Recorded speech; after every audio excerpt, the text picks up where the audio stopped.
Well, hello and welcome to the unofficial Unreal Engine podcast where we talk about all things Unreal Engine and also gelato birthday surprises. We're your hosts. My name's Alex, and next to me returning is Jacob Feldman.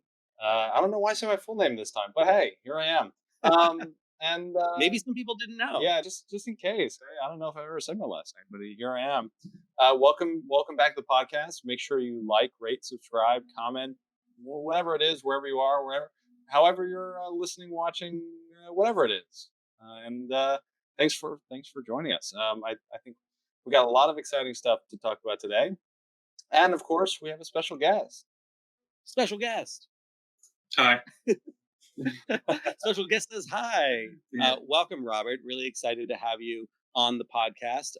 Robert, who you'll learn a little bit more about after we play our word association game, is a very talented Unreal developer and also the reason why me and three of my closest colleagues at Agile Lens got to do a really cool thing last week. So we'll dive more into that in a bit. But Jacob, do you want to start right off with some fun games with Robert? Sure. Yeah. So essentially, all I'm going to do is I'll ask you some. I'll say some words. You're going to say the first word that pops into your mind. No trick questions. All right. Home.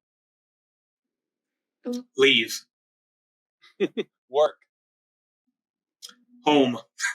All right. Food. Eat. Travel. Enjoy. Drink. Alcohol. That sounds bad. Sounds like there are a few words that came to your head. All right. Virtual production. Alex. Unreal Engine. Epic. All right. And then these are open-ended questions. So you can take a few words here. How do you take your coffee? Cream and 0-calorie sweetener. Okay. Some variety. All right. What's your favorite time of the day? Nighttime. I'm not a morning person whatsoever. All right. And when was the last time you laughed and like laughed really hard? And what was it that you were laughing at? Probably like 30 minutes before this, I was laughing about something one of my employees said. I'm sure we have a fun time around here. Awesome. Well, let us get to know you. To tell us a bit about yourself. Sure. So off the bat, I am feeling not the best right now. So hopefully I'm still pretty lively. Picked up something in New York.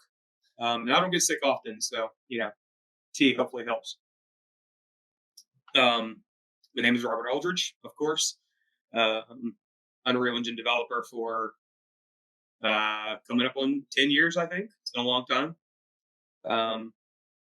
Professional of that in the past 6 years since I formed the studio, technically, although only 4 since we started the big current project. I enjoy travel and work. Nice. Where's your favorite place to travel to? So far, still, it's just been California in general. San Francisco's fine. I like LA better. Good man. Yeah. I hated Louisiana. Sorry, Louisiana. Oh. Yeah. Ouch. Shame. It wasn't. Yeah, like I was there for Unreal Fest last year, and it just not a great experience there. So you're maybe a little happier about going to Seattle this October. Yes, so much. My feedback on the feedback form last year was, can we please do it somewhere else? Oh, jeez. Man. Sorry, New Orleans. You'll be sad to hear. Yeah, sorry, New Alex Orleans. and I have been commiserating about how much we're going to miss New Orleans this year. Don't get me wrong, there's some charm there, but it's very, feels very old and run down to me. Yeah. Oh, man. Tell us a little bit about Big Top Game Studio. Right. So technically, a studio formed in 2017, like legally. Yeah. So, as a Virginia entity. Um, but theoretically, the studio has been a thing since around like 2012, um, in one form or another. Uh, I published my first game in 2020, I believe it was, which was, after years and years of working on different projects here and there and never, finishing anything. Pandemic hit, and I was like, I'm going to get something done. So technically, it means I'm out of launch in 2021. I don't know. Time is difficult when you work so much, as I'm sure you guys know. But yeah, I launched the first game, Medieval Designer, which is like kind of like a prototype, or like not a prototype, a tech demo for like how I wanted to deal with inventory management and stuff in VR for a larger project later on. Um, and I guess we can get into more of like how the studio is funded and all that at some point. But as of right now, skipping forward to the future, the studio is myself, which I do, everything Unreal. um, Probably favorite areas are optimization and like building tools. Um, I guess it's kind of changed a lot over the years because at one point I was like, I loved level design and it was my big thing, but it's moved beyond that, since I have more people doing that now. I suppose that's a natural progression. So myself, Nathan, who is I think we kind of classify him as a junior engineer, um, if that's his official title.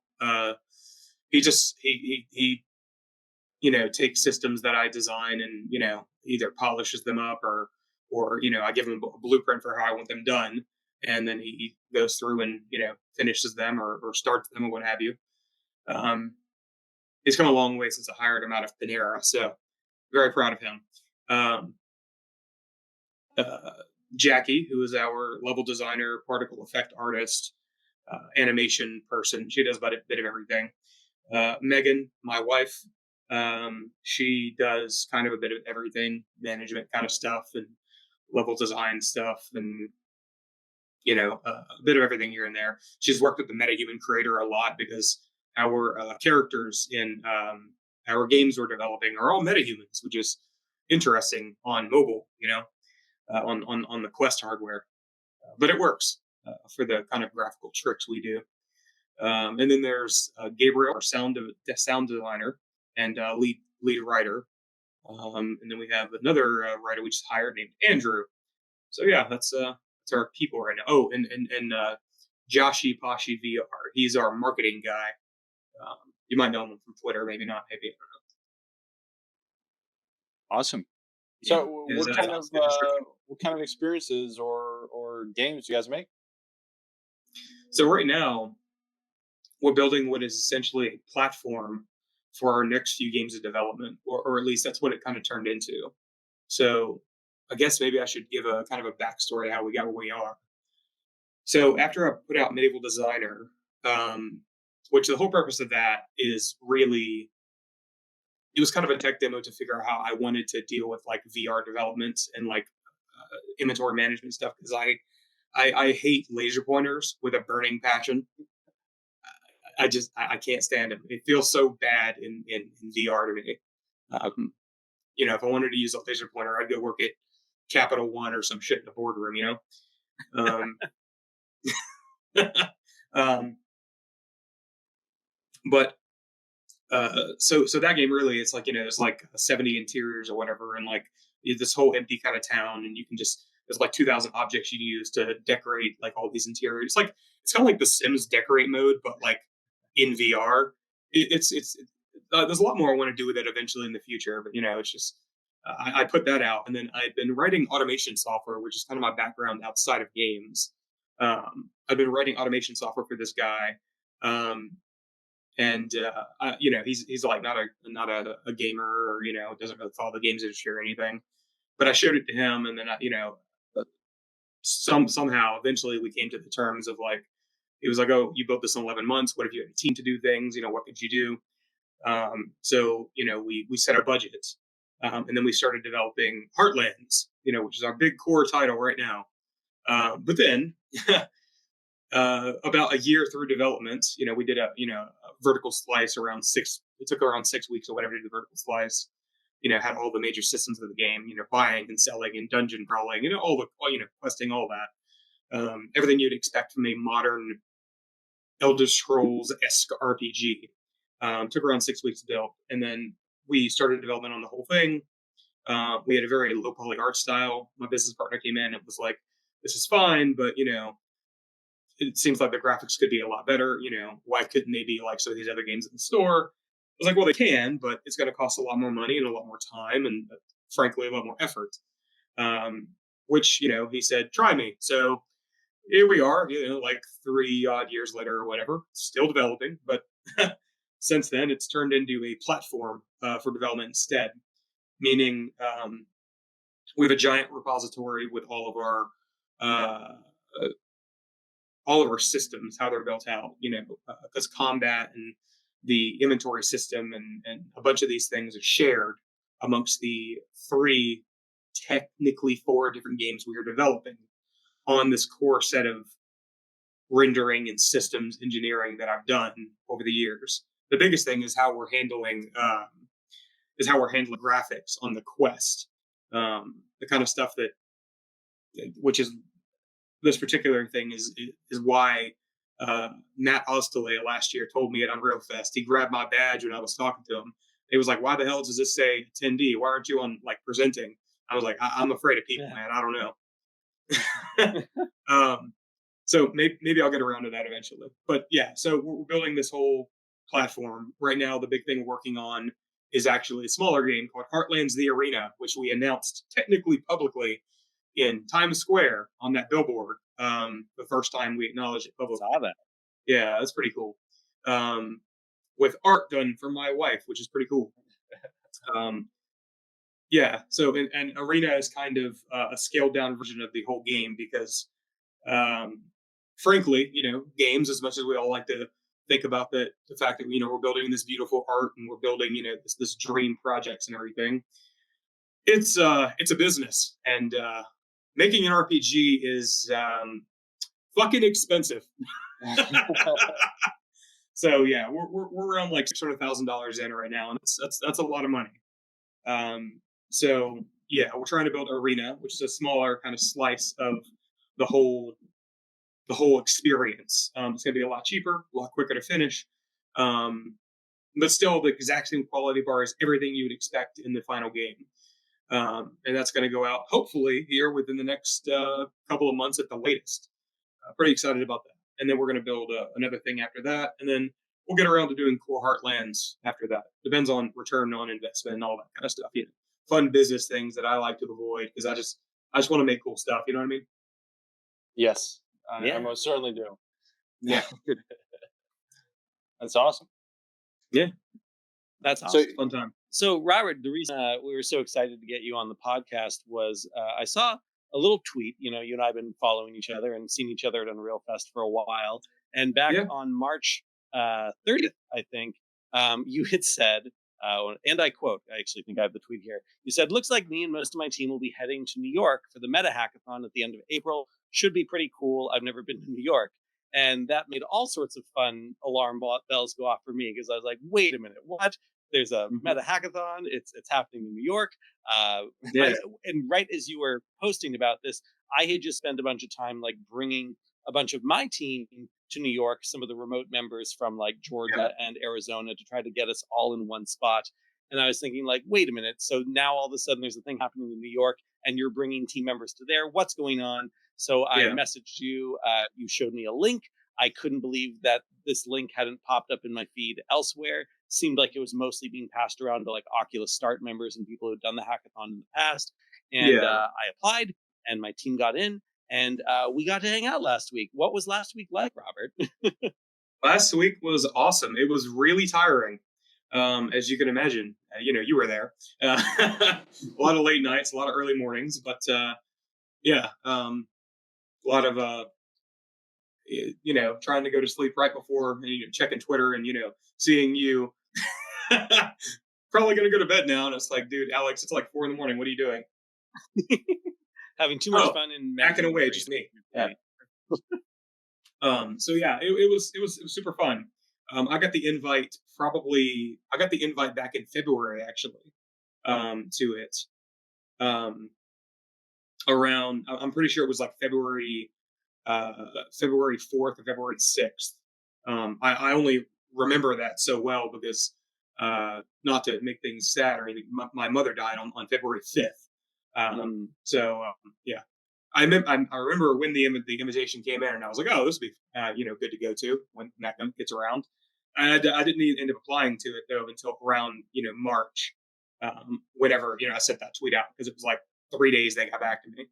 Um, and I'd been at the hackathon uh, in San Francisco at the Meta headquarters last year, which was also a super fun experience. A little different than this one, but yeah, Yeah, I'm it was a lot curious of to fun. hear a little bit about the differences between the two. But just to set this up for anyone who's like, wait a minute, what are these guys talking about? So Yeah, the basics are Meta said, hey, we want to build more stuff with mixed reality. They accepted 25 teams. They flew everyone to New York to get us all in the same place. They put us up in a hotel. And then each day last week, we were at Meta's office in Hudson Yards, hacking away, building mixed reality experiences. Out of the 25 teams, there were 5 of us, including both my team as well as Robert's team, who were inside of Unreal Engine. Everyone else was in Unity, except one very daring team who went into Godot, knowing that Meta was going to give them no support. But it was cool because there was on-site support. There was one person there, Connor, who was helping out on the yeah, Unreal Engine side. There was good food. There were, surprise gelato and yeah. fruit smoothies, things like that. I thought they treated us very well. Would you agree, Robert? Yeah, I think that the New York office is not nearly as cool as the San Francisco office, and the food in San Ooh, Francisco is shots better. fired. But I mean, yeah, but it was a good time. Yeah, but they need to up their food game a little bit compared to San Francisco. But other than that, it was pretty good. Yeah. Yeah. What are some of the other differences between the San Francisco iteration and the one in New York? So the biggest things really was, this time they had a company deal with travel and everything for us beforehand. They seems to me like they rented out half the hotel, put us all in it. Um, whereas last time it was they gave us all $1,500 to cover travel and hotel, which by the way took a year to get there after the event. We didn't get it until like March of this year or something like that, or maybe it was January. But my business partner was like, "What is this deposit for $1,500?" I was like, "I have no idea." Turns out it was that. Anyway, um, they also this time, which I think was the right move, they had us form teams beforehand and apply as like a team. Whereas last year, it was like everyone applied individually, and then you formed teams when you got there. There's like a whole like like hour or two where you were just forming teams and doing ideation with people. They gave us our badges had like different colored stickers or whatever for like what engine you use and what kind of developer you are to help you find teams. It was an interesting networking opportunity, but also it cut into the actual hacking time, obviously. Uh, and the the support for Unreal Engine last hackathon was basically non-existent. I'm pretty sure there were 2 teams that were doing Unreal, and my team, only half of us were Unreal developers. There were 4 of us. 2 of them were Unity developers that just needed a team. It was me and this other guy, Helder, Brazilian guy, who unfortunately didn't get to come. Uh, None of them got to come to this one for whatever reason. Um, but yeah, it was a lot of kind of the same. They would go over the presence platform capabilities. They went a little more in detail than they did this time. They had like classes essentially, almost like sessions, talking about how each one of the things worked, and uh, a bit different than this time. Um, And also, they have a Meta store there, which is pretty cool. You could buy Meta branded stuff. Couldn't do that at the New York office. Not that that's necessarily exactly the same thing. Um, Yeah. Did you get the same level of swag over there? So, Jacob, not to make you jealous, but everyone who came to this hackathon last week, we got a Meta backpack, a yeah, Meta mine's right over water there bottle, Meta notebook, Meta behind that pen, sword. and a Quest 3. We all got a Quest 3 just for showing up, which was kind of nice. Yeah, last year we got Quest Pros. Quest Yeah, Pros. yeah, Interesting. Yeah, because the Quest 3 wasn't out yet, right? Yeah. yeah. Um, yeah. I mean, kind of all they gave us last year was the Quest Pros. That was the whole thing. And you could go into the store and buy Meta branded stuff, and like their like company store is really cheap too. Like you charge for like $7. Oh, wow. Or maybe it was like $9, but yeah, it was super cheap. And they like notebooks for like $12 and stuff. I have a bunch of stuff around here. I don't know. Uh, Yeah. So Well, let's zoom out to talk a little bit about hackathons in general and sure. why they're good and when they're not. And also, just to bring Jacob a little more into the conversation. Jacob, have you ever done a hackathon before? I have. I have done hackathons, and I've also done lots of late night hacking at projects I shouldn't be working on. Right. But yeah, I have. I found them. I mean, I feel like the biggest purpose of those events is the networking and the learning opportunities. I think building like it's an exercise that you don't always get to give yourself. Just building something that you have no like financial or other reason to be working on. I think that's always an opportunity for everyone. So I definitely recommend if anyone's listening and they've seen posts for hackathons, they've seen, hey, maybe I could sign up for this. You should definitely do it, especially if it's in an industry like gaming. I've heard so many great things about folks who really got an understanding for the like the way that like game teams operate from hackathons or game jams, I guess would be the equivalent term. But Yeah. yeah, definitely, I definitely recommend folks check those out. But this sounds like a pretty special one, I gotta say. That's some pretty cool swag. Especially just getting to stay up in a hotel in New York for a week. That's a pretty a pretty penny in itself. Yeah. It was a really cool experience. Um, if they do another one in New York, I think hopefully they pick a different hotel because there was not a lot of space for us to work after they done. Yeah, the tricky thing was that they did kick us out of the Meta offices at 9 p.m. Yeah, There was like a bus to send everyone back to the hotel, and like people could work in their rooms. They're small little New York hotel rooms. So ideally, teams were trying to find spaces to actually work together, Yeah. which basically was like the restaurant, and there was trouble finding like power outlets. So it was really kind of a first come first serve kind of thing. The Agile Lens team and I were actually only a couple blocks from the hotel from the Agile Lens office. So we kind of wanted to just go over there, but it felt like it wouldn't be in the spirit of the thing. On the bright side, it does sound like on the last night of the hack, Meta had talked to the hotel and they didn't kick us out at midnight when the restaurant closed. And some of us were there pretty late, I think till like 3 a.m. yeah, Yeah, and hackathons in general, I think, are like Jacob said, just an incredible opportunity to dive into things that are kind of on a bucket list of like someday I'll look at that SDK, someday I'll look at that plugin. yeah, And this was particularly exciting to me because I've done a lot of hackathons in the past, mostly things like Global Game Jam, which Microsoft has done a very good job of hosting in New York City in the past. No swag, but they would give free pizza and burritos and things of that nature. But every single time I've done another hackathon in the past, including the MIT reality hack that I did a few years ago, I was never successful in getting a Unreal Engine team. I was always there by myself and just kind of walking around being like, you want to do something in Unreal? You want to do something in Unreal? And I would always end up with not enough of a critical mass on that front. So I'd end up on a Unity team, which is fine.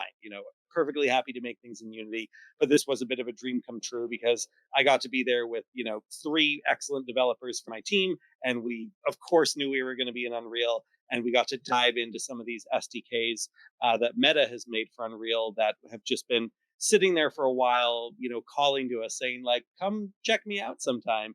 Yeah. And what a cool opportunity to explore some of them. One I was really surprised by, I don't know if you played with this at all, Robert, the Haptic Studio. Really cool, really intuitive way to turn audio and any other kinds of ways you might want to create a particular haptic effect, translating that into a file that can then be imported into Unreal as a haptic feedback experience. Super intuitive, super fun. I We didn't did touch like a that. whole Rick rolling thing. Yeah, go ahead.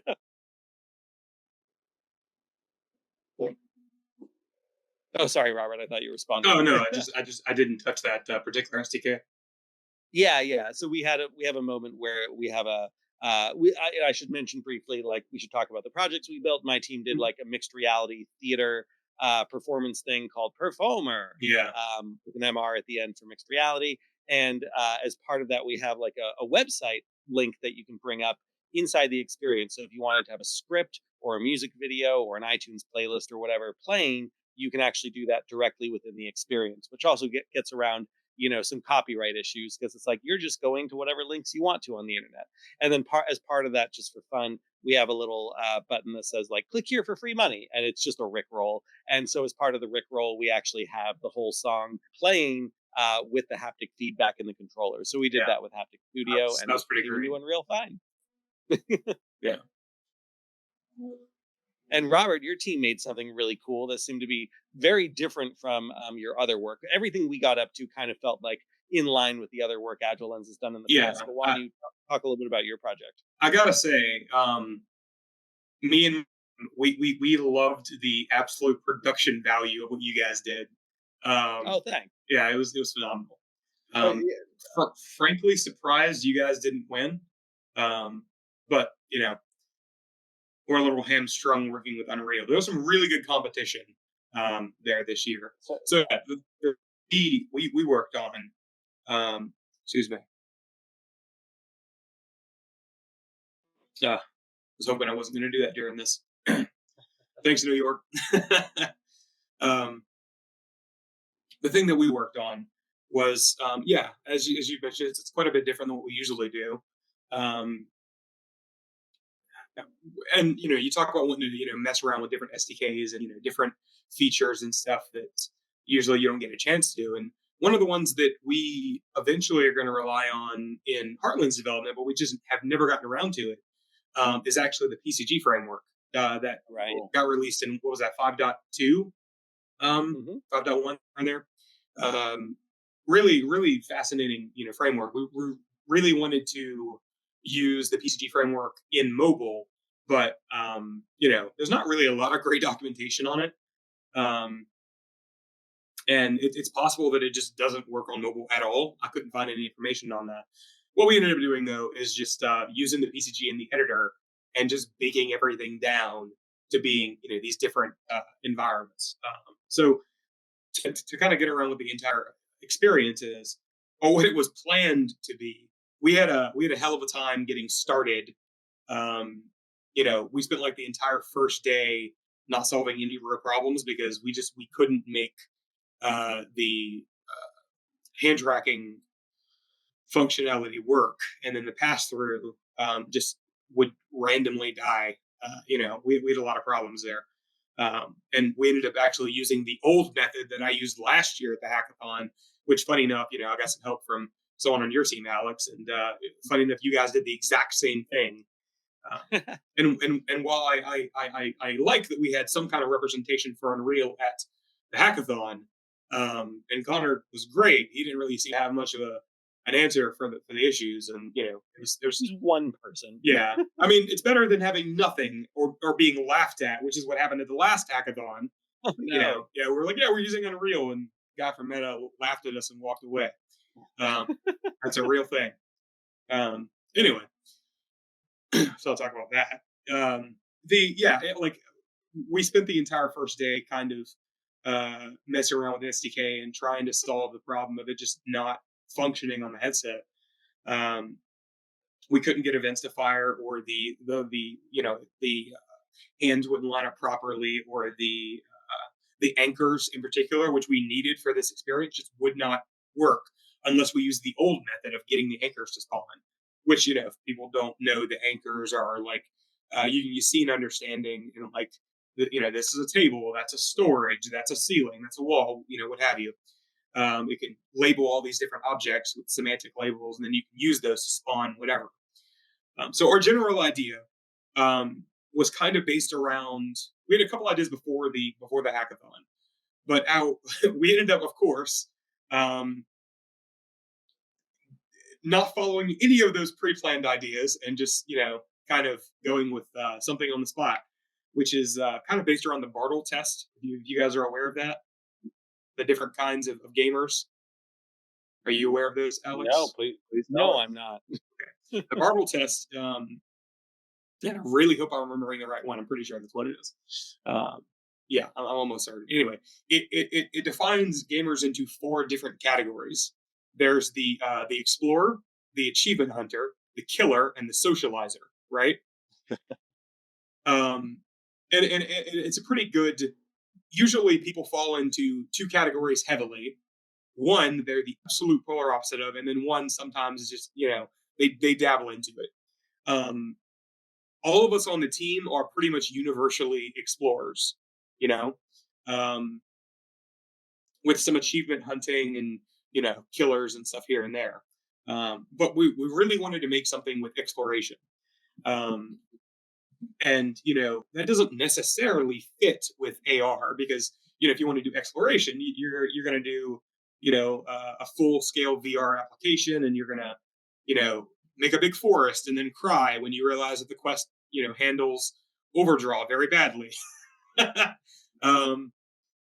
But so what we decided to do was a thing we called micro worlds, which essentially the idea was we're going to have these tiny little worlds that you'll have sparkles all over your environment. When you get close to them, they'll spawn in these procedurally generated worlds, and you can find little plants and animals. And we kind of wanted to do a thing like in Starfield or No Man's Sky, where you have a scope or magnifying glass or whatever, and you could walk around and look at these tiny little worlds, and then you would have objectives find a green spotted toad or something, and you'd walk around and find them, or they would spawn in the wrong environment, you'd find a camel in a tundra or something, and then you could walk over and pick them up and take them over to the right their right environment or whatever. And I still think that's a really cute idea, and I really love it. But that's not what we ended up building altogether, because we didn't have enough time, unfortunately. What we did build, though, and I'm super proud of what we did get built anyway, is we have 20 different animals and 71 different procedurally generated environments. That's kind of one of the things of Big Top Game Studio. And maybe this is a fault. We'll see once the game launches. But we tend to punch above our weight. And a lot of that's because I have this background in automation, and I can write tools, kind of, frankly, more than any I've ever met. Not to say that there's not a lot of crazy talented Unreal developers out there,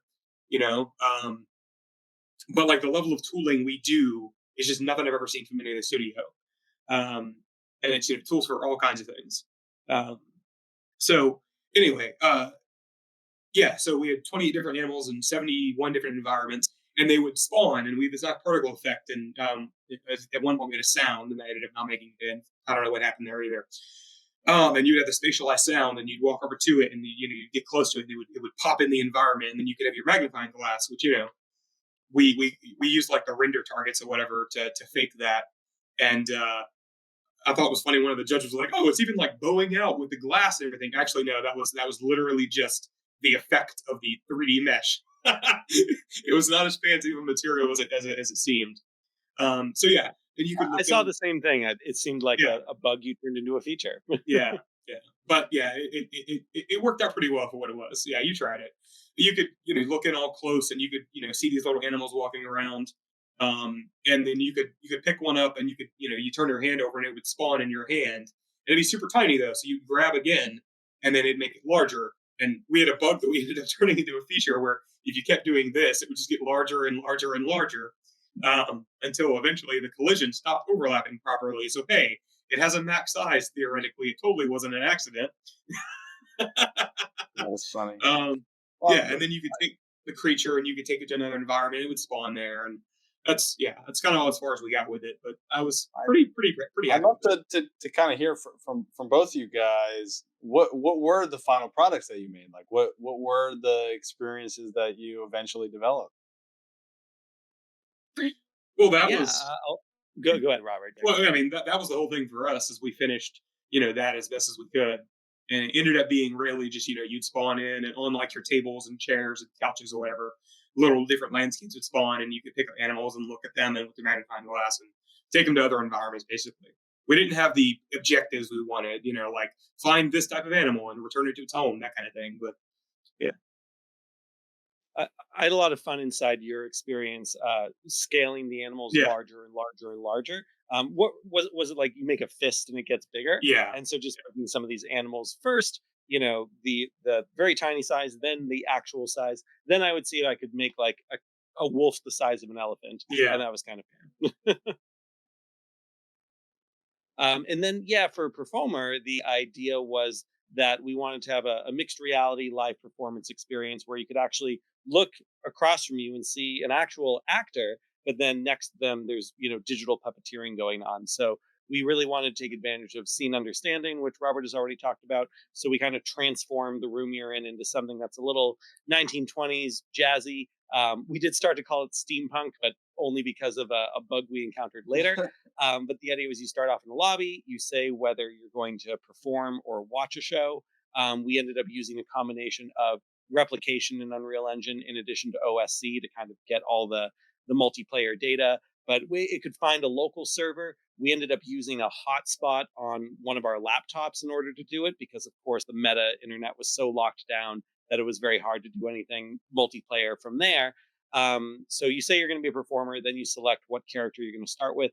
The characters we ended up with were Rick Astley, of course, a weird emperor cyber robot character. These were both metahumans. We had a dragon that had like a cool spline bendy thing going on, and then the mouth could move.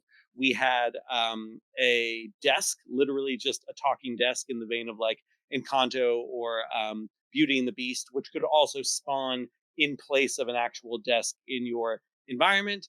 I love And that then one. we had what we called Deer God, and Deer God is this very weird looking green antlered character that we set up all custom mapping for. So Dante and our team had created the dragon and this Deer God character from scratch using Adobe Medium, so modeled the whole thing in VR.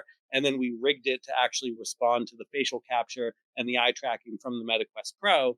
So the idea, of course, would be a performer could wear the MetaQuest Pro and get all full body tracking. This was in combination with the Movement SDK, hand tracking, face tracking, eye tracking, full body tracking. And then the audience members would, of course, use a Quest 3, take advantage of the better pass through, and see this crazy puppeteering experience happening right in front of them.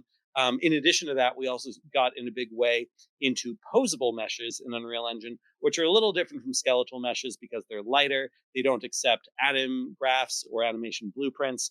And so we also found a way to allow you to move around and strike different poses and then basically spawn these different posable meshes in your exact position. And we played with a few different things you could do with that, including setting up just like a bit of an art installation of all these characters in the middle of a scene. We played with setting up like a whole audience that could be watching you if you wanted to practice performing, and we had fun. We had almost nothing working as of midnight the night before everything was due, and then everything kind of came together. And 90% of what we were trying to make work ended up working by the time we were presenting to the judges on Friday. Amazing. Very similar experience. Nothing was working until like the night before.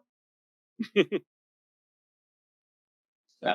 Wow. And we could also mention briefly some of the other Unreal Engine experiences just to give a sense of how other people were getting their work done in there. So Alex Morrow, who also used to work for Epic Games, and Charles Alexander, they had a piece called Soul Arc, and they submitted this under the tools category. and it basically uses the sun sky blueprint in Unreal Engine to locate you correctly, and then it uses the scene understanding of windows to actually show you the path that the sun is going to take in your current building, Yeah. either over the course of a day or, throughout the year, summer solstice, winter solstice, etc. So very practical, very straightforward. They were pretty much done after 24 hours, and then, just walked around and seen what other people were doing and doing some play testing and refining. And I know when we were exhausted at 2 a.m. in the morning the night before, it was like, man, jealous of those guys who are getting a good night's sleep right now, because they did a very clear scope for what they wanted to build. They built it, did a lovely job, and we're like, we're done. Another team made a really cool, almost like Magic School Bus Google Earth kind of thing. Yeah, It was called Overroom, Yeah. and Overroom actually used Cesium, which I didn't think could even work on standalone. And it basically takes your windows and kind of opens you up to this, Google Maps environment, and then, picks up your room, so to speak, and flies you to these different places around the world. And I thought that was a really cool use of just a different way to approach mixed reality, as well as just getting a nice Google Earth VR kind of experience from around the world, because Google Earth never actually came out with a standalone version of their app. And then the only other one, now I thought there were 5 Unreal Engine teams, but this is only 4. And then that's it. Yeah, I think that's it as far as what I know of. Robert, do you know if there was another one I'm missing that used Unreal Engine? No, I think that was it. So just 4 of us. Yeah. So I was surprised to hear that that the ratio was like 5 Unreal Engine teams to, what'd you say, 20? 25 total teams. Yeah. Okay. So like 20 Unity teams. The crazy Godot team, can't forget them. Yeah. Oh yeah. That's the level of insanity that I can get with. But I mean, did that surprise you at all? Honestly, that was more than I expected, because again, like when I've done hackathons in the past, I've had so much trouble finding anyone doing Unreal. I was thrilled that there ended up being 4 Unreal Engine teams, and that we could talk to each other and help each other out a little bit. And I think we all feel a little bit like second class citizens. Yeah, Robert. What When I it comes once said. meta sports Unity versus Unreal Engine, and so there was a bit of like a war buddy commiseration as we're all trying to make these things work that have, not the best documentation and some code that's broken, and we're all doing whatever we can to just like force it to work as quickly as possible. It's interesting. I mean, honestly, after all the conversations we've had recently about Unity and Unreal, and I mean, besides what we can understand from Apple and Apple Vision Pro and the relationship that's there between Unity and Epic, I'm still surprised that hasn't changed more dramatically in the past year or two. But and I understand this is maybe a bit of a tangent, but I'm curious your opinions on why this hasn't changed more rapidly. Why aren't there more teams with Unreal? Like what are we missing? Meta has told me that they would support Unreal Engine more if there were more Unreal Engine users building things for Quest. To which I would politely respond, if you supported Quest more, if you supported Unreal Engine more people would be building in Unreal Engine. It's a chicken and egg problem. Yes. Yeah. Well, it's interesting. Yeah, I like. Do people come with their Unity licenses, or are most of these people professionals? Is that maybe the gap here? I'm curious about that, because like I remember, so as we've shared on the podcast before, Alex and I met originally at the MIT XR Hackathon. That's right.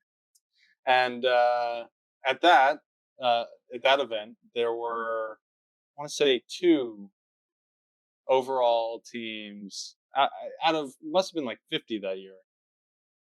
Maybe 50. I don't know. It was a lot of teams that were using Unreal, and I was one of 2 people that were mentors at that event that were like walking around trying to handle Unreal questions. And the other was Steve Bowler, who I slept with during that event. we were getting an Airbnb together. Wow.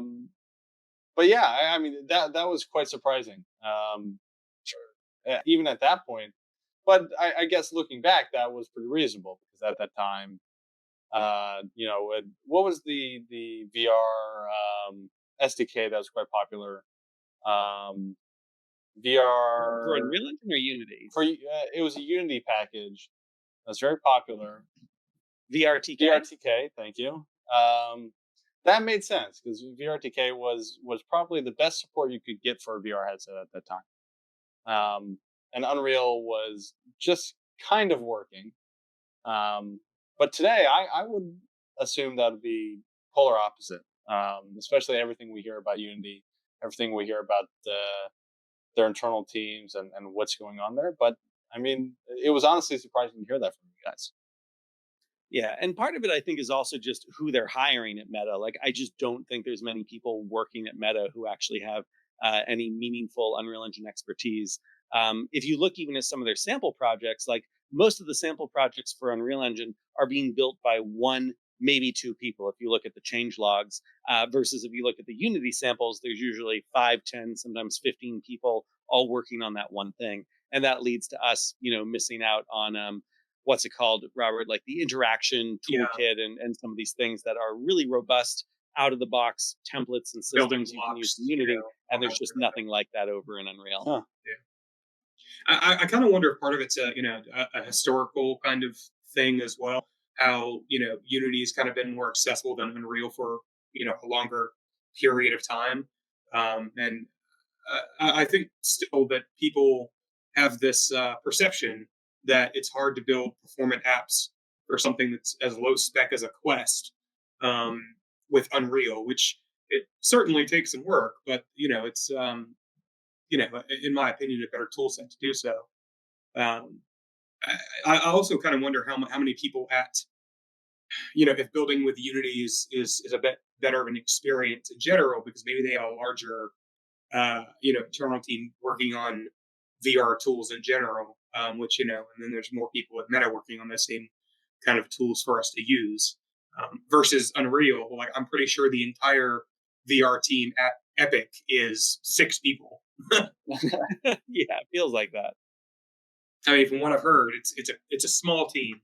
Yeah, last time I talked to Victor, at least. Right. Yeah, and one of them used to be Alex, and Alex is no longer there, so smaller by the day. And so I think it's we're counting our blessings that like these SDKs are there, that there are some number of teams and people who are making these things work. There's a lot of effort being done through companies like we talked a couple weeks ago with Sentient Art, who has released this awesome Luminanite Unreal Engine project that works in VR. So there's a lot of community things going on, but certainly I think we'd all be grateful for more official support should it ever happen. I did hear on the last day, I can't remember the guy's name, but he went down in the elevator with me. Can't remember his name. That's unfortunate.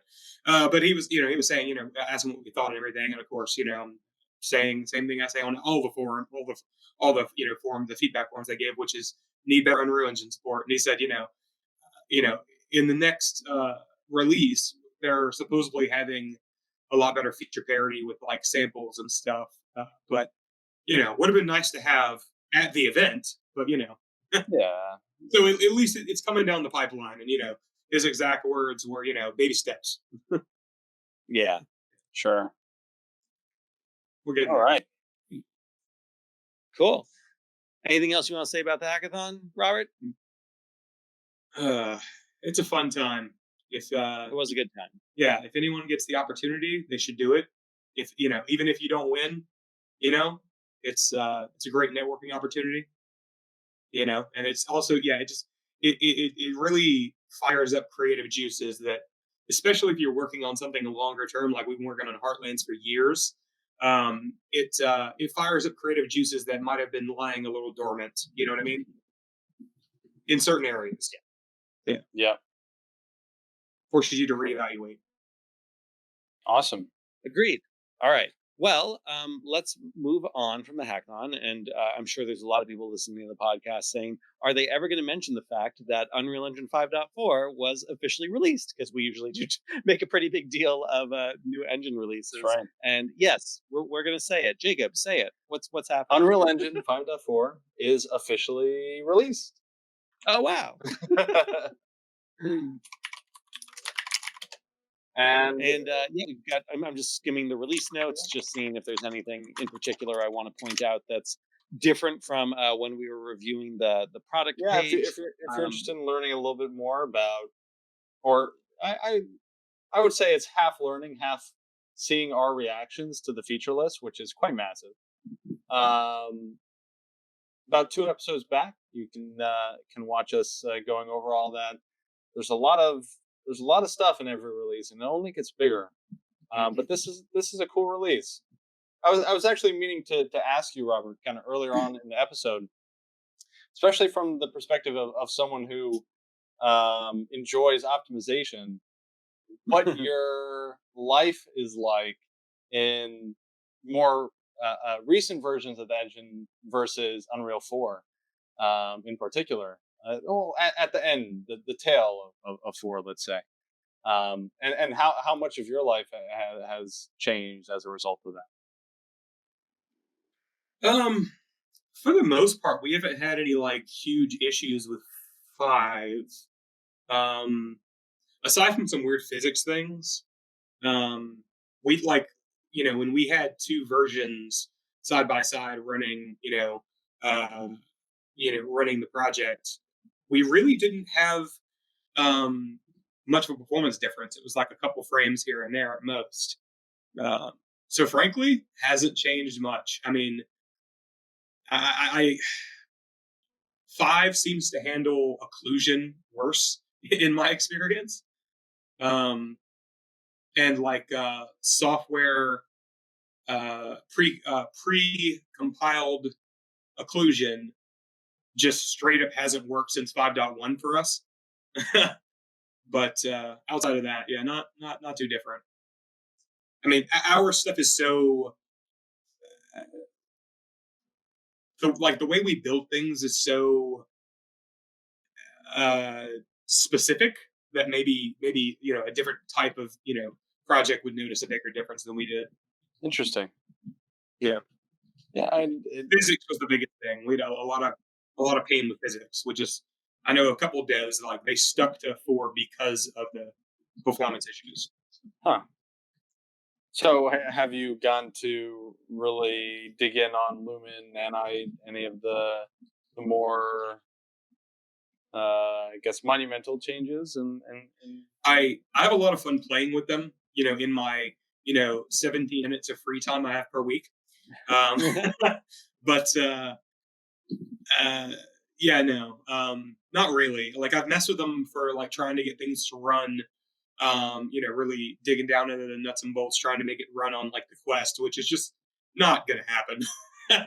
But I keep trying, or experimenting on different platforms in general with it. But yeah, like the way we build things, we wouldn't even be able to use Nanite and Lumen anyway, because all of our stuff is like unlit, with like full shader tricks and stuff. Like I developed this whole thing to like fake normal maps in VR, essentially. Cool. So yeah. Robert, did you see that one of the 5.4 release elements is Lumen on mobile, to which they say experimental support for Lumen on recent mobile devices using the desktop deferred render. It drives me crazy that they don't actually specify any particular devices, because our biggest question would be VR, Quest 3? Yeah. I mean, Quest Pro 2? I've never even been able to get the mobile deferred renderer working on the Quest. Like I've tried. I mean, have you got it working before? I've never got it working. Yeah, I have. Yeah, I've got a video where I show one of the theaters we've done, and I'm playing with like stationary lights and some of the other elements, like, and also post processing volumes, and it looks good, but it is a little. It took me like 3 tries to get it actually working. It's got to be some combination of checkboxes that I just don't have right. Everything in Unreal is a checkbox. I mean, that's exciting because like at the last Unreal. At the last Unreal Fest, they did have what was it, Oppo there showing ray tracing on one of their phones. It looked pretty awesome. Yeah, that's cool. Any 5.4 features that you're particularly excited about, Robert? Not in particular. I mean, like some of the animation stuff is interesting, but we're not really using control rig. The built-in like renaming tool is pretty cool. That's a little tiny one that I think people have been kind of sleeping on. I've built custom tools for that. Yeah. Let's see what else is around. Have you played it all yet with the motion design tools? I have not. Me neither. I want to.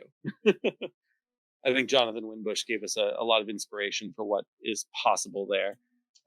Seems like there's a lot of good support for USD now. I want to start playing with that more, Right. especially for exporting it to Vision Pro. And by the way, it's actually worth mentioning too that not only is this the first time we're announcing 5.4 being officially released, we're already at a hot fix. Epic's already released 5.4.1, and that's not because we're particularly delayed here. It's been, I think, about a week since 5.4 came out, but I guess there must have been some pretty intense, game breaking bugs that they jumped on. Oh yeah, did you see that one with I think it was maps that was broken? No, what was wrong? If you copied a map and then pasted it right back in, it would add like empty elements, like phantom elements. Oh no. Yeah, that's a pretty large problem. Yeah. Man. I was really hoping that with the 5.4 release, we'd also see that sample project they mentioned at GDC with like 500 AAA animations, but looks like that's still on its way. Maybe we'll get it Yeah. by Unreal Fest. Hopefully. I'm And very much speaking looking forward of to Unreal it. Fest, Yeah, speaking of Unreal Fest. I do want to make sure that we tell all of our listeners who have any special knowledge in Unreal Engine, who have been nervous about getting up on stage. I count Robert among these people. Yeah. To consider, please submit talks. The talk submissions are open for Unreal Fest in Seattle. They are open till May 22nd.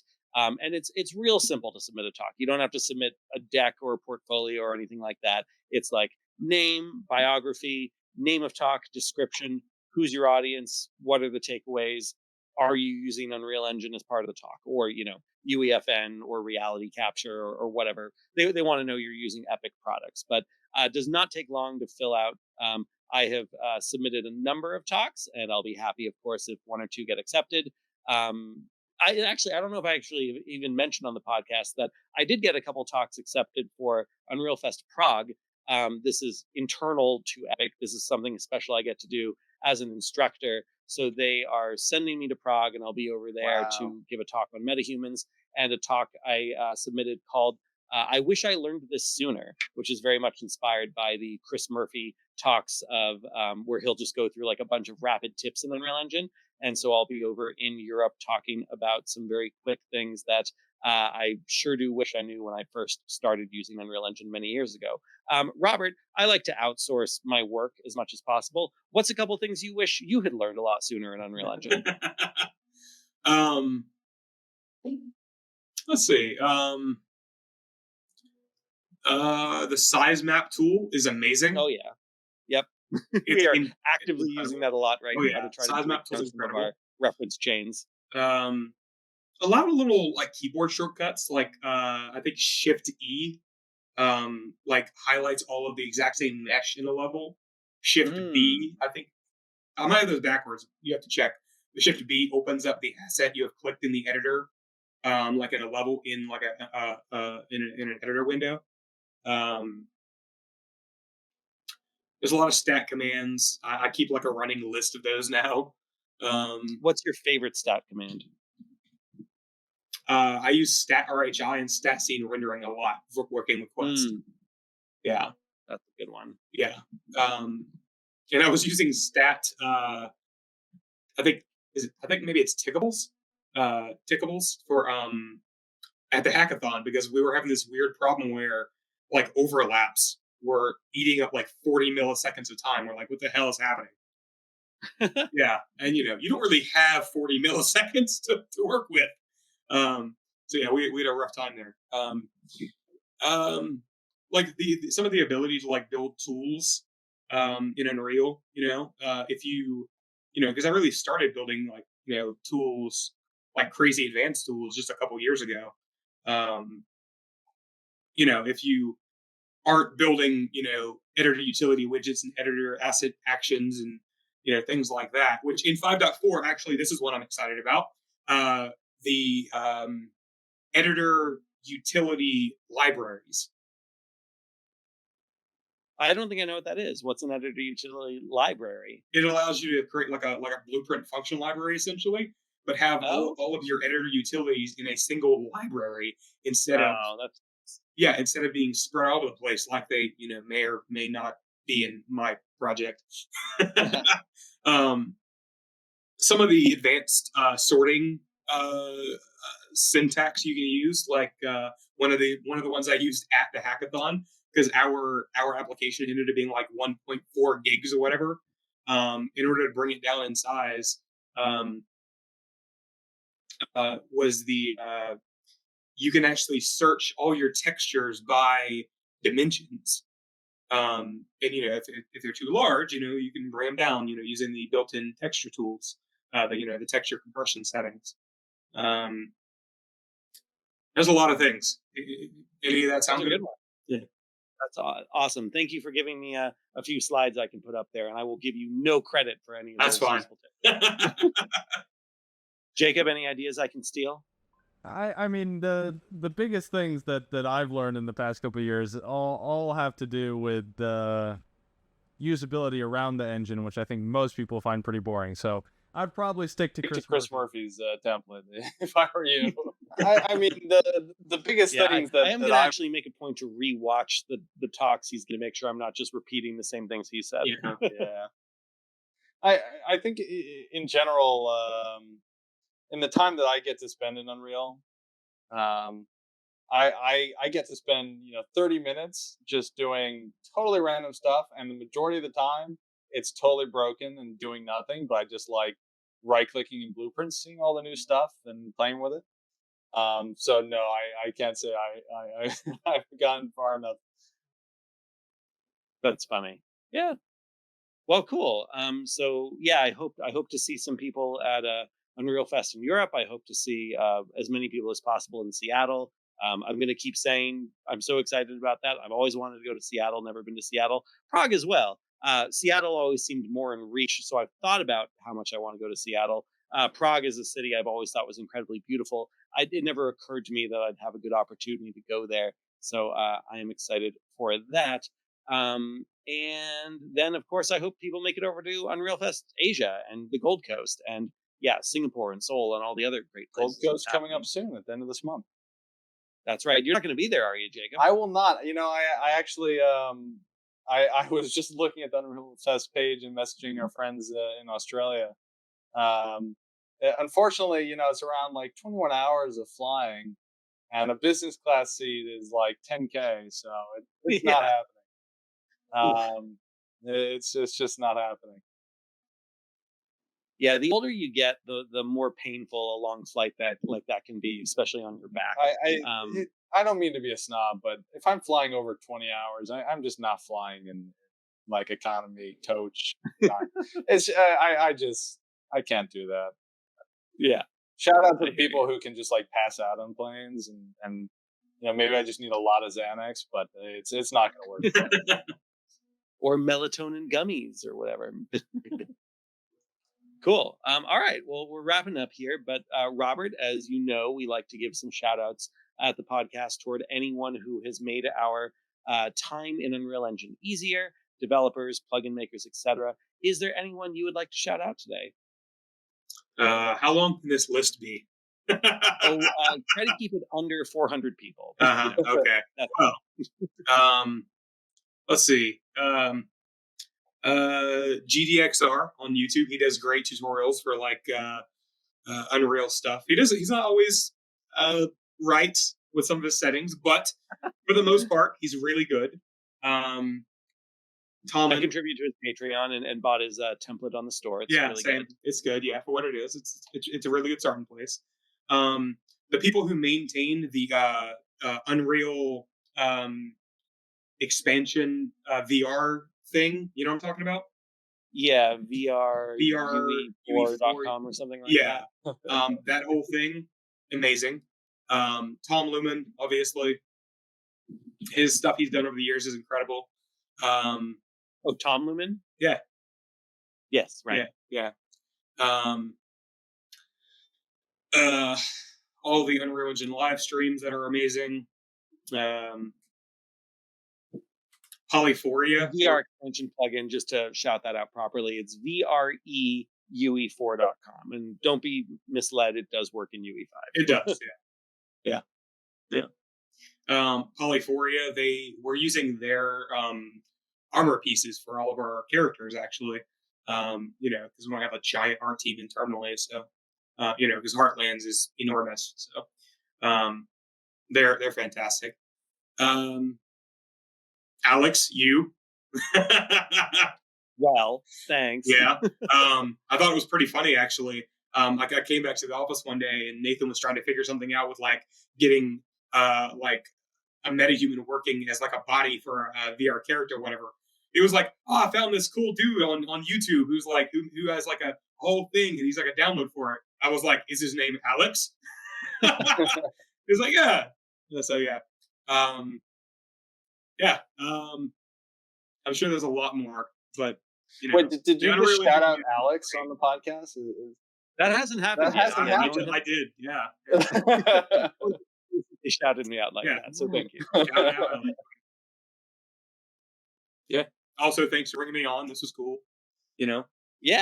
Yes, this is a great discussion. I'm glad we were able to evangelize hackathons in general and specifically the meta ones. I think this was successful, so I hope that they'll consider doing more of them. I hope it's in other exciting places as well, more excuses to travel. They did say, I don't know if they told us everyone, but they did, like, I was talking to somebody and they said they did want to do more of these more often.